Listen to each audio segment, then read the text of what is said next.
Hi viewers, আসসালামু আলাইকুম। Welcome back to my channel Sonia's kitchen. আজ আমি আপনাদের সাথে শেয়ার করব সান আর স্পঞ্জ মিষ্টি। যারা মিষ্টি তৈরিতে নতুন, ভাত তৈরি করলে পারফেক্ট হয় না, তাদের জন্য আমার আজকের এই রেসিপি। আশা করি আমার রেসিপিটি ফলো করলে আপনাদের মিষ্টিগুলো পারফেক্ট ও স্পঞ্জি হবে। আর হ্যাঁ, এরকম আরও নতুন নতুন রেসিপির জন্য আমার চ্যানেলটিকে সাবস্ক্রাইব করে পাশে থাকা বেল বাটনটি প্রেস করে দিন।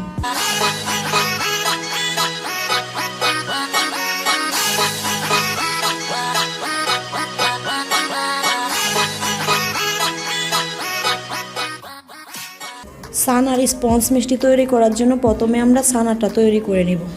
চুলায় একটি প্যান বসিয়ে দিয়েছি। এবারে এতে দিয়ে দেব আমি 1.5 কাপ পরিমাণ গুঁড়া দুধ। 1.5 কাপ দুধের জন্য আমি এখানে দিয়ে দিব 5 কাপ পরিমাণ পানি। পানিটা দেওয়ার পর দুধটাকে ভালোভাবে পানির সাথে নাড়িয়ে মিশিয়ে নিতে হবে। ছানাটা পারফেক্টভাবে তৈরি করার জন্য দুধ আর পানি ভালোভাবে মিশিয়ে নিব। দুধটা ভালোভাবে মিশিয়ে নেওয়ার পর এবার আমি চুলাটাকে অন করে দেব। আসলে মিষ্টি তৈরি করার জন্য ছানাটা পারফেক্ট হওয়া কিন্তু খুবই জরুরি। আপনাদের ছানা যদি পারফেক্ট না হয় তাহলে মিষ্টিটাও কিন্তু পারফেক্ট হবে না। এ পর্যায়ে চুলাটাকে হাই হিটে দিয়ে দুধটাকে অনবরত নেড়ে ফুটিয়ে নেব।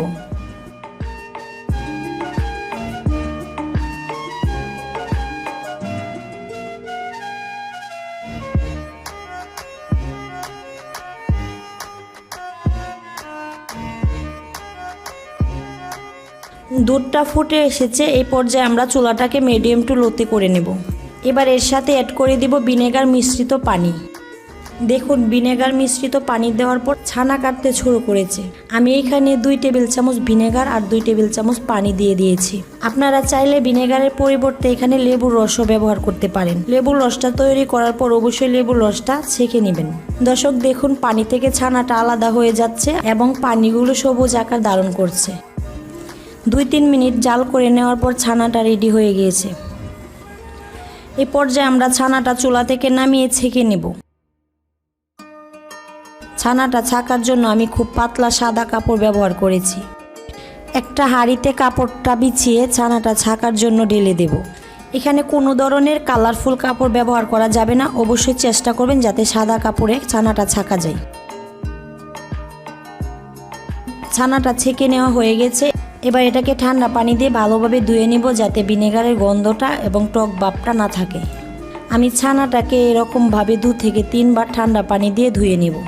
তবে ছানা ছাকার কাজটা খুব দ্রুত করার চেষ্টা করবেন, না হয় ছানাটা শক্ত হয়ে যাবার সম্ভাবনা থাকবে। ছানাটা ছেঁকে নেওয়ার পর এটাকে ভালোভাবে চিপে ছানা থেকে এক্সট্রা পানিটা জড়িয়ে নিতে হবে। খেয়াল রাখবেন যাতে ছানাটাতে একটুও পানি না থাকে। আমি কিন্তু এটাকে খুব ভালোভাবে চিপে নিচ্ছি, যেহেতু আমার এখানে অল্প ছানা, এই জন্য চিপে নিলেই হবে। আপনাদের ছানার পরিমাণটা যদি বেশি হয় তাহলে অবশ্যই এটাকে বেঁধে ঝুলিয়ে রাখতে হবে প্রায় 20 থেকে 25 মিনিটের মতো। ছানা থেকে পানিটা জড়িয়ে নেবার পর এবার এটাকে ভালোভাবে মথে নিতে হবে। আর মথে নেওয়ার জন্য আমি এরকমভাবে হাতের তালু দিয়ে চেপে চেপে ছানাটাকে মথে নিব। ছানাটাকে যত ভালোভাবে মথে নেওয়া যাবে মিষ্টিগুলো ঠিক ততটাই পারফেক্ট হবে। এই জন্য কিন্তু সময় নিয়ে খুব ভালোভাবে ছানাটাকে মথে নিতে হবে। আপনাদের ছানাটা যদি ড্রাই হয়ে যায় তাহলে অল্প একটু পানি অথবা দুধ মিশিয়ে নিতে পারেন।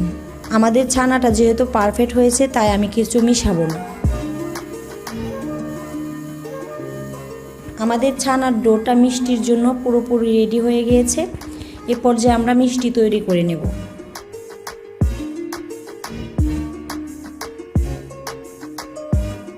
এভাবে এক এক করে সবগুলো মিষ্টি আমরা তৈরি করে নেব। আমাদের মিষ্টিগুলো আমি এরকম ছোট সাইজের করে নিয়েছি। আপনারা চাইলে এর চাইতে বড় অথবা ছোট সাইজের করে নিতে পারেন। আর মিষ্টিগুলো কিন্তু অতিরিক্ত বড় করা যাবে না, কারণ যখনই মিষ্টিগুলো আপনারা শিরায় দিয়ে জাল করে নেবেন তখন মিষ্টিগুলো দ্বিগুণ হয়ে যাবে। আমাদের সবগুলো মিষ্টি তৈরি হয়ে গেছে। এবার মিষ্টিগুলো রান্না করার জন্য আমরা একটা সিরকা তৈরি করে নেব। মিষ্টিটা পারফেক্টভাবে জাল করে নেওয়ার জন্য এখানে আমরা লিকুইড তৈরি করে নিচ্ছি।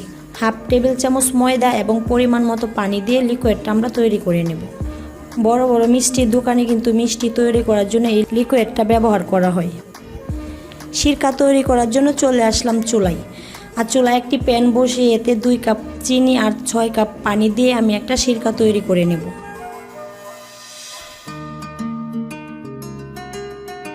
এই মিষ্টি শিরা তৈরি করার ক্ষেত্রে আপনাদের খেয়াল রাখতে হবে মিষ্টি শিরাটা যেন খুবই পাতলা হয়, শিরাতে যাতে চিনির পরিমাণটা খুব বেশি না থাকে।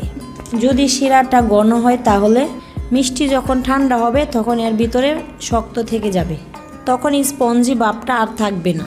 চিনি আর পানিটা দেওয়ার পর এটাকে ভালোভাবে নাড়িয়ে মিশিয়ে নিতে হবে আর অপেক্ষা করতে হবে পানিটা ফুটে আসা পর্যন্ত।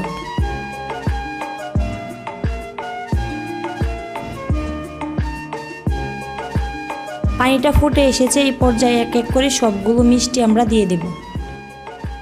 মিষ্টিগুলো দেওয়ার পূর্বে এরকমভাবে হাতের তালুতে নিয়ে একটু ভালোভাবে ঘষিয়ে ঘষিয়ে সমান করে নিতে হবে। মিষ্টিগুলো দিয়ে দেওয়ার পরে এবার চুলাটাকে হাই হিটে রেখে 7-8 মিনিট রান্না করে নেব। 7-8 মিনিট রান্না করে নেওয়ার পর এই পর্যায়ে দিয়ে দিব 2টো এলাচ, আর এলাচগুলো এরকমভাবে মাঝখান দিয়ে ফাটিয়ে দিব যাতে এলাচের সুন্দর ফ্লেভারটা মিষ্টিতে থেকে যায়। এলাচটা দেওয়ার পর মিষ্টিটাকে আরও 5 মিনিট রান্না করে নিয়েছি। 5 মিনিট রান্না করে নেওয়ার পর মিষ্টিগুলো এরকম ফুলে দ্বিগুণ হয়ে গিয়েছে। এবার এতে দিয়ে দিব আগে থেকে তৈরি করে রাখা